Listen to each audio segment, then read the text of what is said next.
Halo, assalamualaikum warahmatullahi wabarakatuh.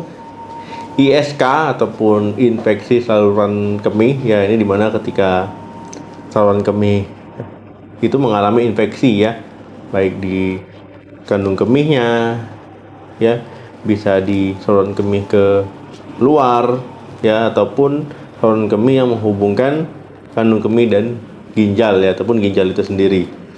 Nah, ISK ini ya ketika kalian mengalami bisa saja ya urin berbau nggak sedap, ya kemudian kencingnya sakit, ya ataupun rasa tidak puas saat kencing, ya frekuensi kencing meningkat, bolak-balik ingin kencing, ya ataupun nyeri ya di bagian perut bagian bawah.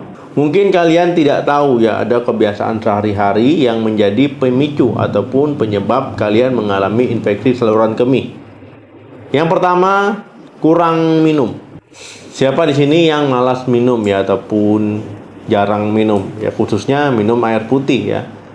Nah, jadi ayo ngaku ya siapa yang jarang minum.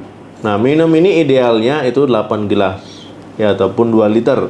Tapi disesuaikan lagi dengan aktivitas. Ya kalau kalian aktivitasnya misalkan sering berkeringat, ya aktivitasnya sedang berat, ya memang harusnya lebih dari 2 liter. Kenapa harus banyak minum? Ya ketika kalian banyak minum, cairan terpenuhi, ya nanti kencingnya jadi lancar.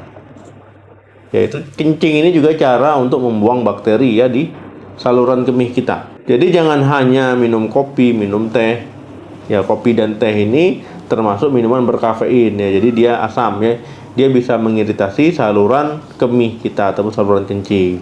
Nah, jadi kalau seandainya kalian rutin minum kopi, teh pagi, siang, sore, malam ya itu dikurangi ya, apalagi kalau sedang ISK. Yang kedua, menahan kencing. Kalau seandainya kita terasa kencing kemudian ditahan sesekali ya itu nggak apa-apa ya. Tapi kalau sering, mager ya, misalkan lagi kerja ya, terasa kencing, nantilah sekalian, ataupun lagi tiduran terasa kencing ya ditunda-tunda. Nah, ini kebiasaan yang menjadi penyebab ya, nggak heran nanti kalau kalian sering mengalami infeksi saluran kemih. Kalau kalian sering menahan kencing, ya ini nanti misalkan ya ada bakteri di saluran kemih kalian ya ditahan-tahan, nah akhirnya dia berkembang biak di situ. Tapi kalau seandainya banyak kencing, tidak menahan kencing, ini dia membantu mengeluarkan bakteri di saluran kemih. Yang ketiga, salah ketika membersihkan area intim.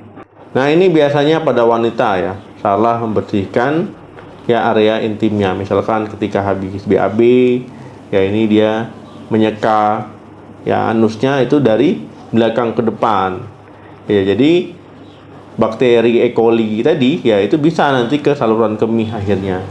Nah, jadi kalau seandainya ingin menyeka itu ataupun cebok ya ataupun membasuh, ya itu harusnya ya dari ke belakang ya, dari depan ke belakang, jangan kebalik ya.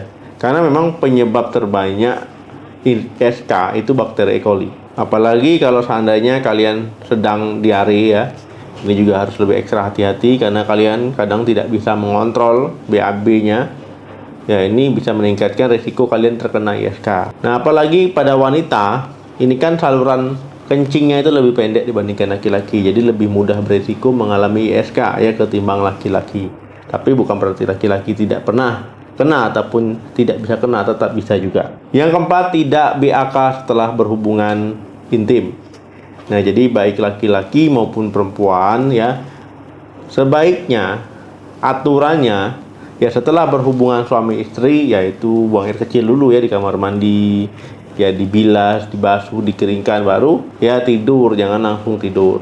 Apalagi pada wanita ya, karena salurannya itu lebih pendek, dia lebih mudah berisiko terkena ISK ya, karena saat berhubungan seksual ya ini meningkatkan risiko kalian mengalami ISK. Jadi saya ingatkan sekali lagi, sebelum dan sesudah berhubungan seksual yaitu buang air kecil dulu.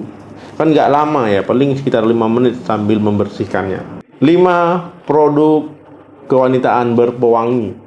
Siapa di sini yang produk-produk kewanitaannya khususnya yang di area intim ini berpewangi ya, berparfum.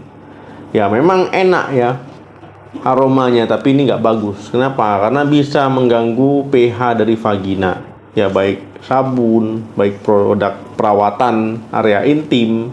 Ya jadi usahakan jangan berpewangi. Kemudian produk ini juga bisa mengiritasi ya area intim, ya, kemudian juga memudahkan nanti bakteri menginfeksi akhirnya, kemudian karena terganggunya pH tadi itu memudahkan bakteri untuk berkembang biak, ya akhirnya kalian mengalami ISK. Jadi perlu diingat ya, baik sabun, baik perawatan vagina misalkan, baik tampon, baik pembalut, baik semprotan, ya pokoknya jangan yang berpewangi kalau itu untuk area intim. Keenam, alat kontrasepsi. Nah, alat kontrasepsi ini kan tujuannya itu adalah untuk menunda kehamilan ataupun terjadinya kehamilan. Ya, misalkan ini alat kontrasepsi yang bisa memicu terjadinya ISK itu kondom ya tanpa pelumas. Kemudian diafragma, ya ini untuk orang menstruasi pada wanita ya. Nah, jadi bentuknya seperti ini. Nah, kemudian juga spermisida ataupun kondom yang mengandung spermisida. Nah, ini juga meningkatkan risiko kalian mengalami ISK. Kok bisa? Ya karena memang kontrasepsi tadi itu bisa mengganggu ya bakteri baik yang ada di vagina. Ya, jadi vagina itu ada bakteri baiknya ya. Nah, cuman bakteri baik tadi jangan sampai jumlahnya itu berlebihan. Nah ya, jadi memang ada banyak kebiasaan sehari-hari yang bisa menjadi pemicu ataupun meningkatkan risiko kalian mengalami ISK. Jika ada tambahan silakan tulis di kolom komentar, bagikan pengalaman ya, bagikan cerita bisa juga. Terima kasih yang sudah menonton video ini sampai habis. Jangan lupa like, share. Sampai ketemu lagi di video saya selanjutnya. Salam sehat, sampai jumpa.